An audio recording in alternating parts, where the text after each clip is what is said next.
The game that is going to dethrone D&D 5e, that's going to kill Dungeons & Dragons, just finished its Kickstarter, and as a goal for backing the Kickstarter, we got the beta rules. So I want to talk about some of the things I absolutely love about this game, and why I think it's going to best Dungeons & Dragons.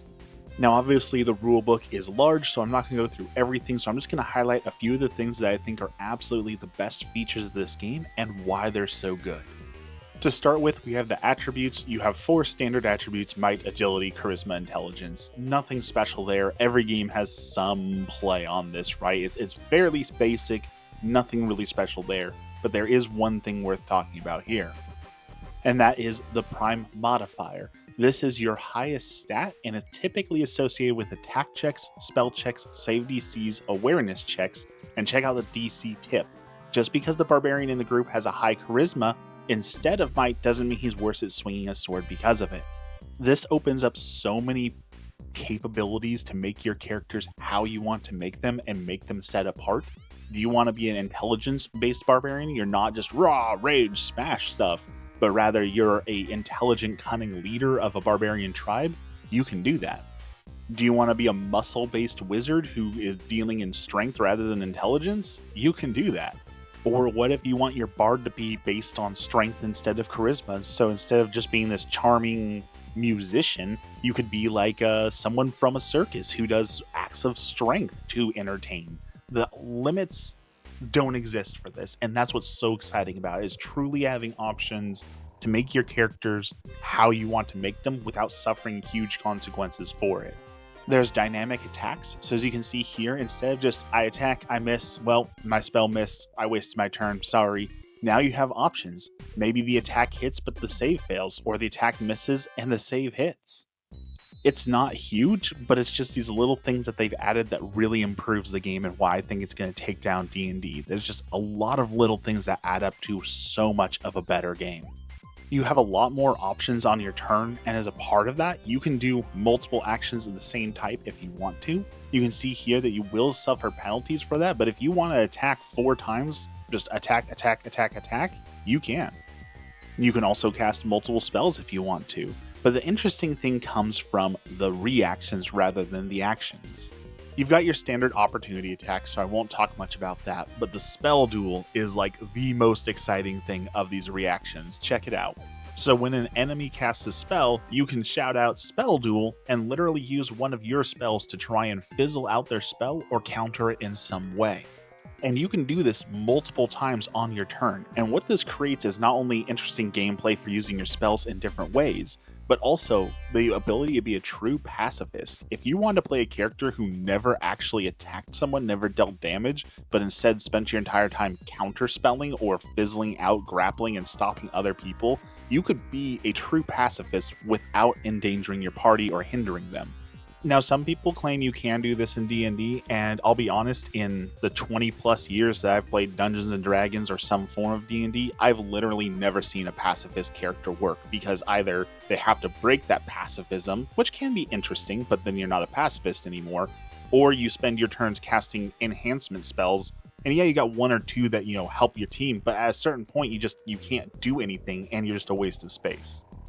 And of course, there's a wild magic meter on this. If you tie the spell duel, a wild magic surges and a bunch of bonkers things can happen. I think that's a ton of fun, a little chaotic, and just absolutely excellent. Things like turning invisible, being turned into a sheep, blinding and deafening people, your maximum AP increases by 1 and you gain 1 AP. Lots of fun things. Turning into a dragon, I cannot wait to see this in action.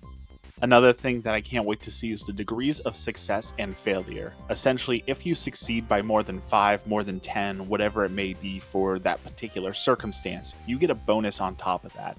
So rolling a 30 or a 35 is no longer, okay, well, you hit. It's not a critical, so it's just a hit, just like if you'd rolled a 21, a 22, a 15.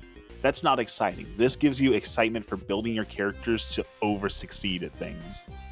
It's no small secret that eventually spellcasters outclass martials so vastly it's not even funny.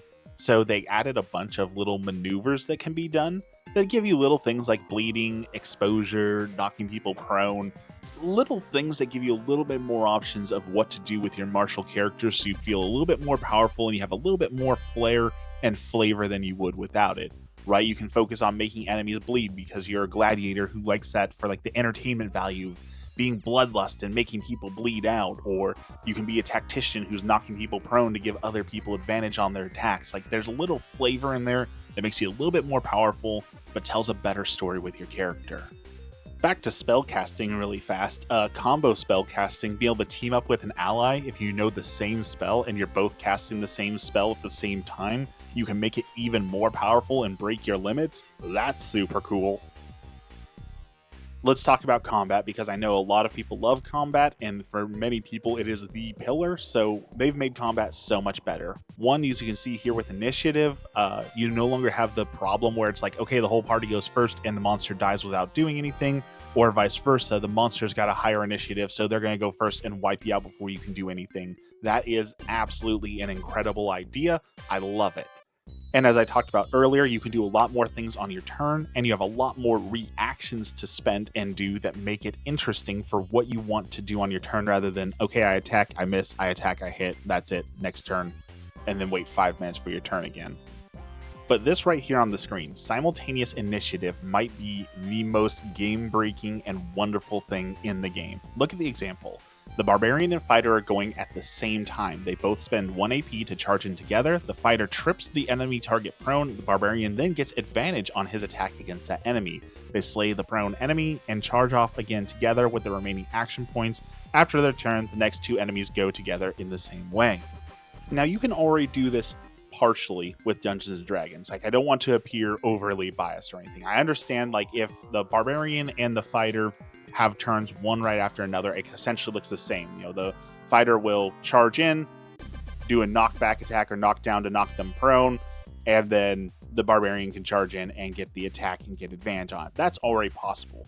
But the flavor of this is so much better for storytelling and having them charge in together and helping each other out, and it opens up so many other possibilities.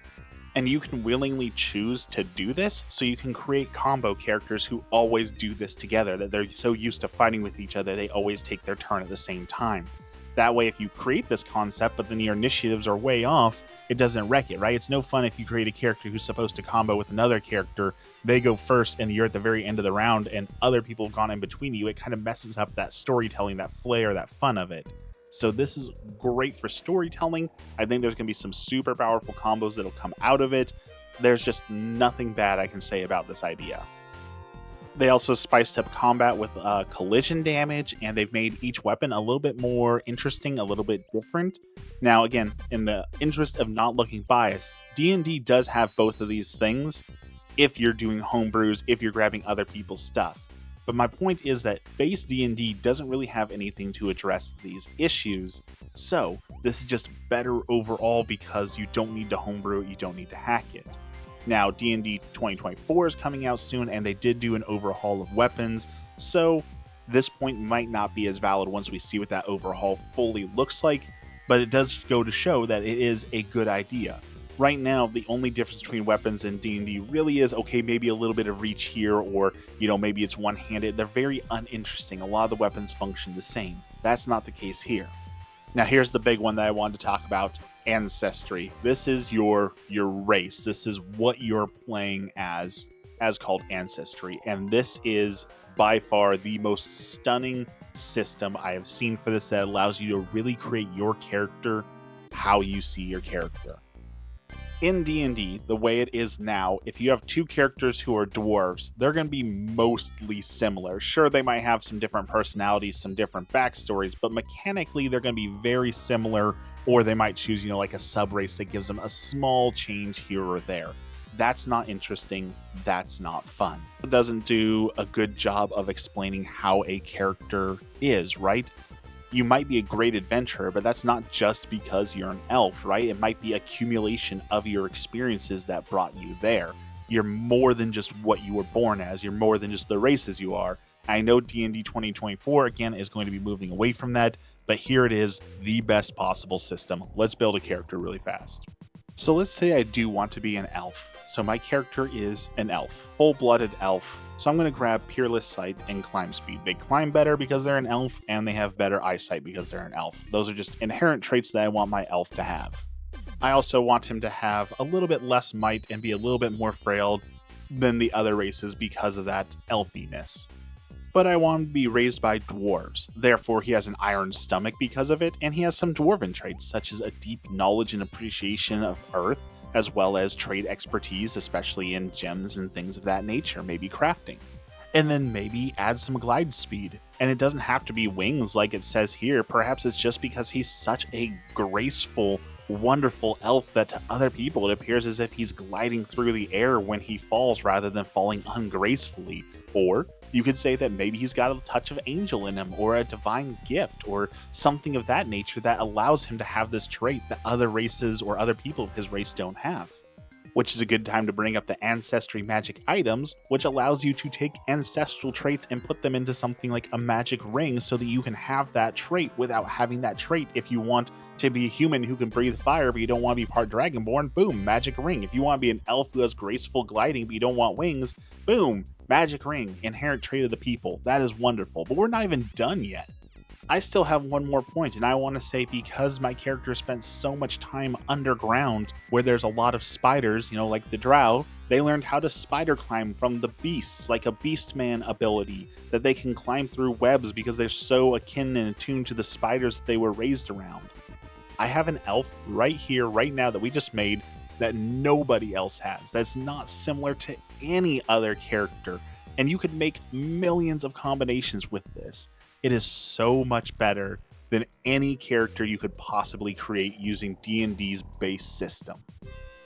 And I haven't even gotten into the classes yet, and I don't even think I'm going to have time to talk about the classes because this video is already running a little bit long, and you could talk about each class for 30 minutes. In fact, the creator has, and I encourage you to go over to his channel, the DC20 Dungeon Coach 20, and look at the classes that he's created and how they are so much different and so much better. So I'm not going to go deep into every class, but I will say every class has this, a flavor feature, that again, the flavor for the roleplay and making you feel like your character is so great. Barbarians get Shattering Force. When you hit a structure or an object, that with a melee attack, it's considered a critical hit every time because you're just so powerful, you're shattering through things. And I think that works well also for what if you're not doing a strength-based barbarian? What if you're an intellect-based barbarian? Oh, well, you're just so smart that you know the weak points of everything. You can shatter it by hitting with a smart blow rather than a strong blow. Clerics get to commune with their deity. You can ask them one question, which must be posed in a way that can be answered yes or no, and you get a response, or maybe you don't, but it gives you that connection to your deity. It gives your flavor to your class that no other class gets. It makes you unique. It makes you special. And these flavors for each class is so great. And again, each one of the classes is great on top of it. So I'm not exaggerating when I say I truly believe that this is better than Dungeons & Dragons in every single way. Now, the key here is going to be if people play it. There's been a lot of good TTRPGs that come out, but oftentimes people don't want to learn another system. D&D has a lot to learn, and once they've learned that, they don't want to spend time learning a whole different system. And it is a good system, don't get me wrong, but this improves on it every single way. So I am begging you, when this game comes out of beta, when it's fully launched, please give it a chance, because I think you're going to find that it is more enjoyable in every single way than Dungeons & Dragons. If you agree or disagree, of course, always leave a comment, like, subscribe, all that, it helps me a lot, and have a blessed day.